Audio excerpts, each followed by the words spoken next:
Good morning, I am Aprila Ghising Lama and these are the headlines of the hour.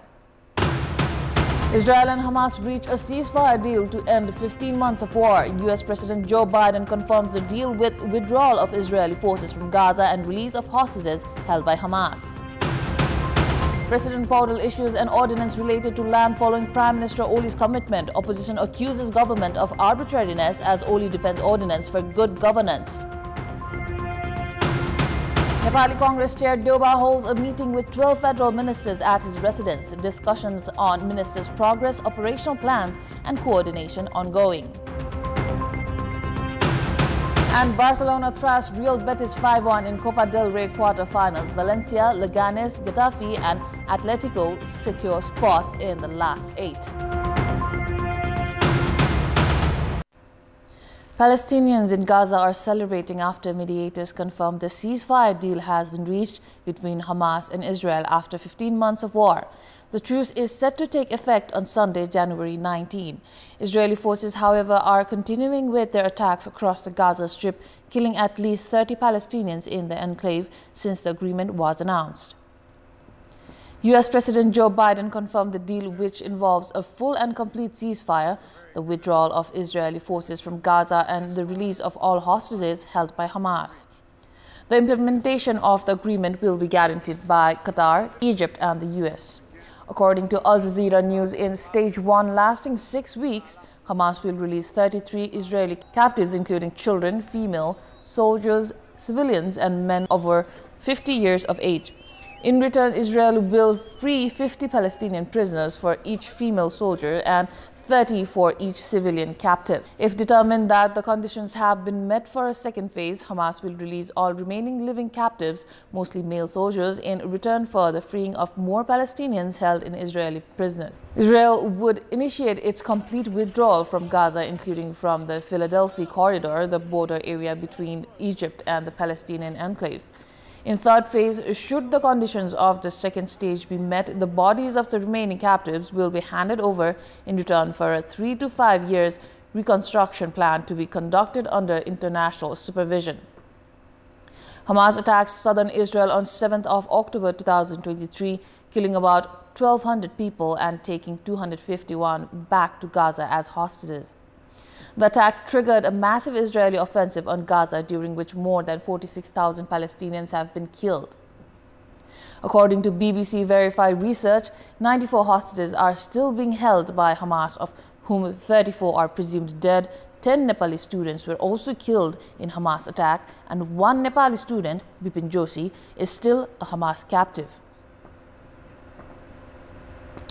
President Ramchandra Paudel had issued an ordinance to amend some Nepal acts related to Land Management 2025 upon the recommendation of a cabinet meeting held on Friday.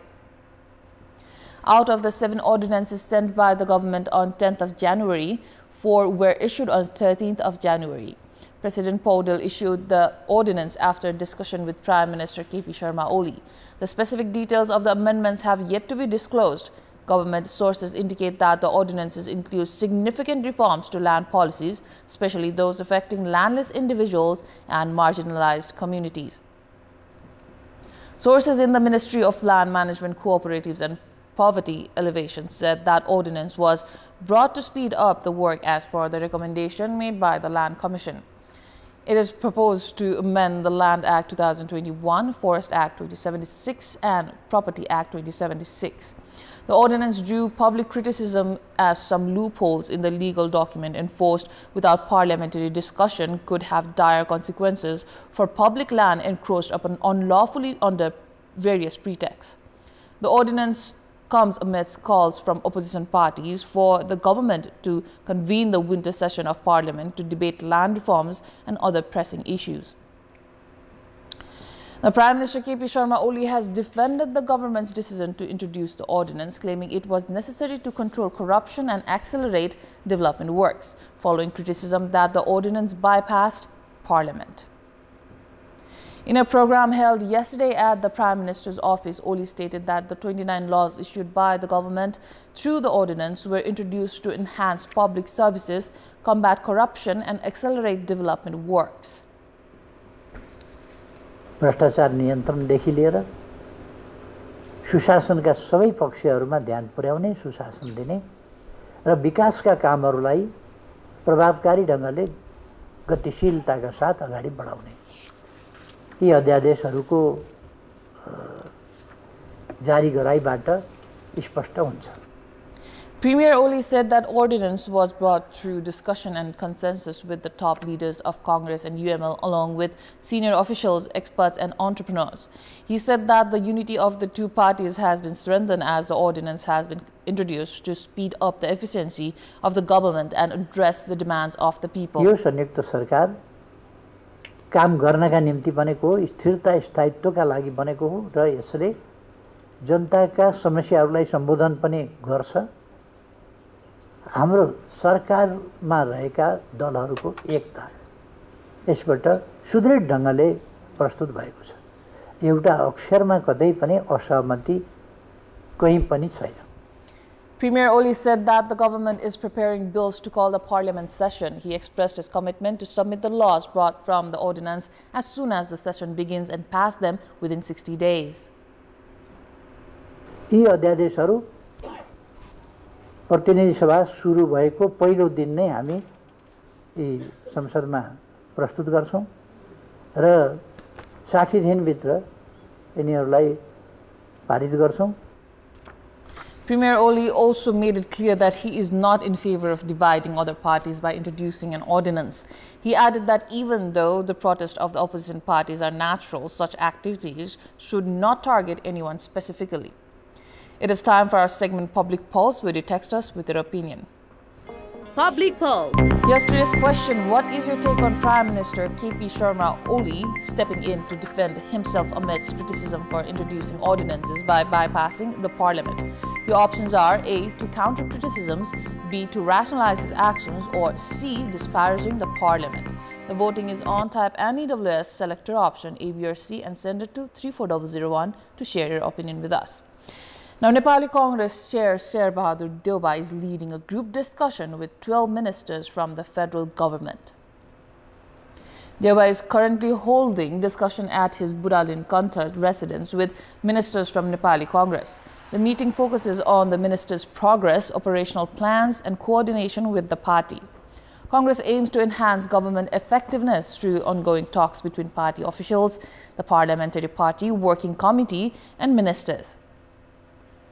UML President KP Sharma Oli was appointed Prime Minister based on a 7-point agreement between Congress and UML on 1st of July last year. Congress has sent 12 representatives to the government, including 10 ministers and 2 state ministers. To ensure the government's work is result-oriented, Congress began dialogues with the ministers in the Nepali month of Bhadra and has been holding such discussions once or twice a month since then. It is time now for a short break. We have more news coming up. Welcome back. The Kathmandu District Court has granted bail to former Home Minister and Chair of Rashtriya Swatantra Party, Rabi Lamichhane, in the Swarna Lakshmi cooperative fraud case. He has been released on bail amount of 6 million Nepali rupees yesterday. Kathmandu District Court Judge Madhav Prasad Adhikari has ordered Lamichhane's release on bail of 6 million Nepali rupees. Lamichhane appeared in court last Sunday and had provided a statement. Following this, the court had given him bail. According to the court order, Lamichhane had applied to purchase 180,000 shares of Gorkha Media Network. Lamichhane stated that the shares in question were acquired through sweat shares. However, the court's order indicates that the evidence of his purchase of shares has been documented. Lamichhane also claimed that he had no knowledge of the funds from Swarna Lakshmi Multipurpose Cooperative being transferred to the account of Gorkha Media. According to police investigations, a total of 57,898,480 rupees was unlawfully withdrawn from Swarna Lakshmi and directed to Gorkha Media Network. He was arrested on 18th of October 2024 and taken to Kaski on charges of misappropriating cooperative funds across various districts for Gorkha Media Network. Lamichhane is also under investigation for cooperative fraud in Rupandehi, Chitwan and Parsa. In an unrelated incident, senior advocate Dinesh Tripathi was assaulted on the premises of the Kathmandu District Court. Lamichhane was also attacked while returning after presenting arguments on behalf of the prosecution. Now, in our Public Voice segment today, we have asked in several provinces what precautions should be taken to avoid the possible risks of earthquake. Let's take a look at what they had to say.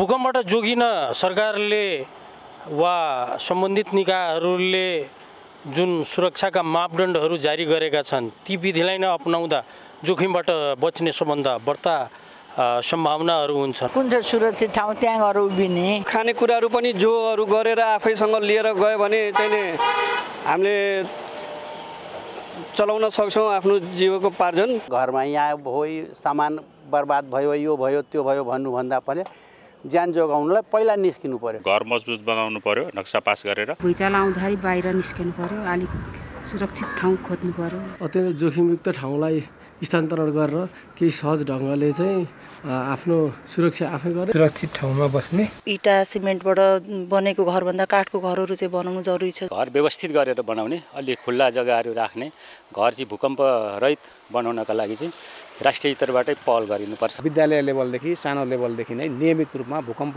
जाँदाखेरि कसरी हामी तयारी गर्नुपर्छ र भूकम्प गएपछि के गर्नुपर्छ भन्ने कुराको चाहिँ नियमित अभ्यास गराउन सक्यौँ भने चाहिँ हामीले भविष्यमा हुने भूकम्पबाट हुने जोखिमलाई चाहिँ मोटामोटी रूपमा यसरी कम गर्न चाहिँ सकिन्छ। भूकम्पबाट सुरक्षित रहनका लागि नयाँ बनाउने घर संरचनाहरूलाई भूकम्प प्रतिरोधी बनाउनुपर्छ। बनिसकेका घर संरचनाहरूलाई प्रबलीकरण गर्न सम्भव छ, प्रबलीकरण मार्फत बनिसकेका घर संरचनाहरूलाई पनि सुरक्षित बनाउनुपर्छ।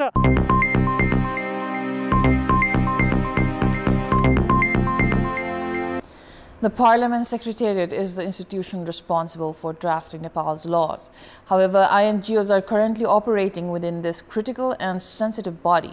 These INGOs influence various stages of the legislative process, from initial discussions to the final drafting of laws. To date, only officials from the Parliament Secretariat have participated in domestic and international programs sponsored by these organizations.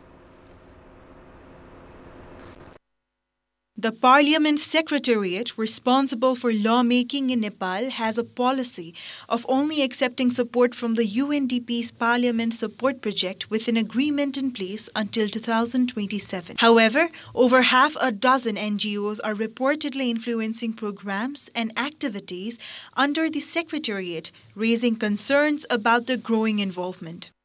UNDP अन्तर्गत रहेको Parliamentary Support Program PSP सँग चाहिँ सचिवालयले सम्झौता गरेर हाम्रो आवश्यकता अनुसार समितिका आवश्यकता अनुसार सचिवालयका आवश्यकता अनुसार केही कार्यक्रमहरू चाहिँ सञ्चालन चाहिँ भएका छन्। यो सम्झौता हाम्रो सन् 2027 सम्म को अवधिको लागि गरिएको छ। The National Democratic Institute is actively supporting Nepal's Parliament Secretariat by providing research training and monitoring for MPs, including facilitating foreign trips for committee members and staff. Similarly, the International Republic Institute has organized foreign tours and seminars for committee chairpersons, parliamentarians and staffs. The Westminster Foundation for Democracy is reportedly lobbying MPs by involving them in meetings and events.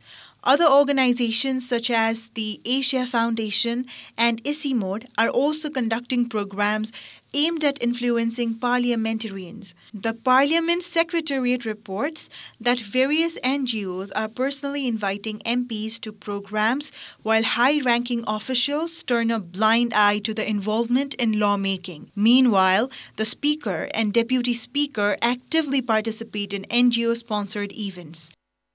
हाम्रो सचिवालयले गृह कार्य गरेर संसदको लागि सांसदहरूको लागि र सचिवालयको प्राथमिकता के हो हैन त्यो निर्धारण त हामीले गर्नु पर्यो नि हैन। जस्तो मेरो घरमा मलाई के आवश्यक छ के आवश्यक छैन भनेर चाहिँ बाहिरको मान्छेले त भनौँ नि छिमेकीले आएर निर्धारण गरिदिने होइन हैन। र त्यो अनुसारको चाहिँ भनौँ नि राज्यले सहयोग गर्न सक्दैन, राज्यले बजेट दिन सक्दैन हैन। यति प्रकारको विज्ञहरू चाहिँ उपलब्ध गराउन सक्दैन भनेको खण्डमा अन्यत्र हामीले हेर्ने हो के।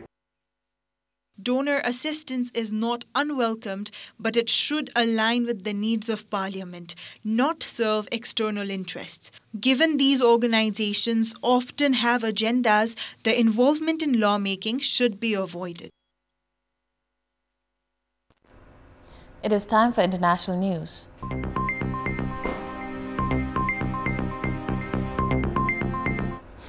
Outgoing U.S. President Joe Biden warned of a dangerous oligarchy taking shape in America as he delivered his farewell address and brought a decades-long career in politics to an end. Our system of separation of powers, checks and balances, it may not be perfect, but it's maintained our democracy for nearly 250 years. Biden, 82, took aim at an ultra-wealthy tech industrial complex which he said could wield unchecked power over Americans. He also used his final televised speech from the White House to issue warnings about climate change and social media disinformation. Speaking from the Oval Office where his family had gathered to watch, he touted his single-term administration's record, referencing job creation and infrastructure spending, healthcare, leading the country out of the pandemic, and making the U.S. a safer country. Biden wished Donald Trump's incoming administration success, but then issued a series of pointed warnings, with the president stating so much is at stake right now.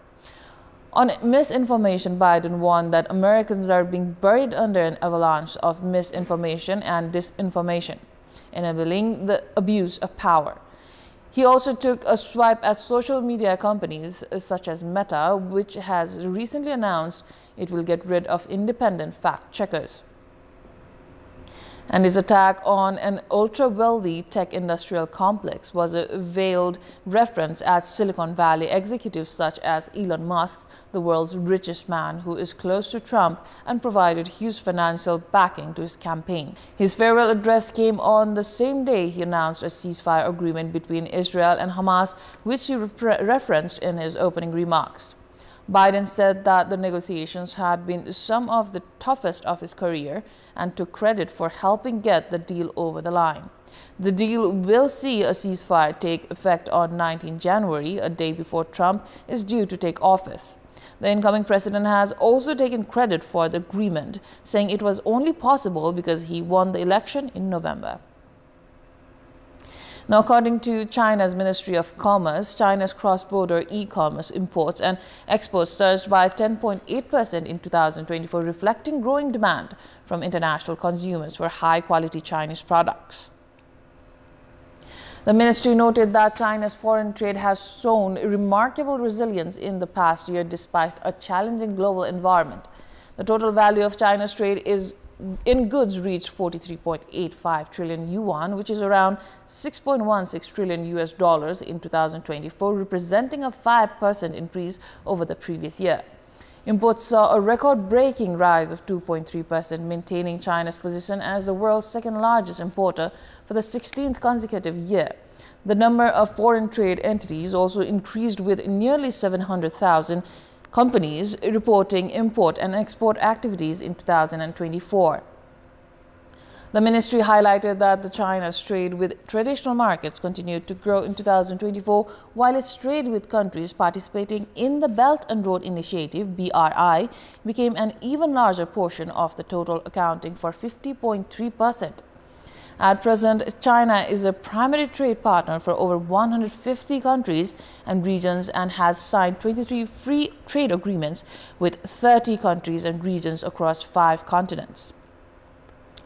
Now, Venezuelan President Nicolas Maduro delivered the traditional annual speech to the nation on Wednesday, days after his controversial third inauguration. He announced that the country's annual inflation rate was 48% in 2024, marking the lowest in over a decade. According to the central bank, the inflation rate showed a significant decrease compared to 2023, when it stood at 189.8%. Maduro attributed the decrease to Venezuela's economic policies. Despite recent successes, Venezuela continues to face economic instability due to currency devaluation. Maduro also claimed that the former Colombian presidents Iván Duque and Álvaro Uribe were behind an alleged mercenary invasion attempt of Venezuela, and that more than 150 mercenaries were arrested in the past month.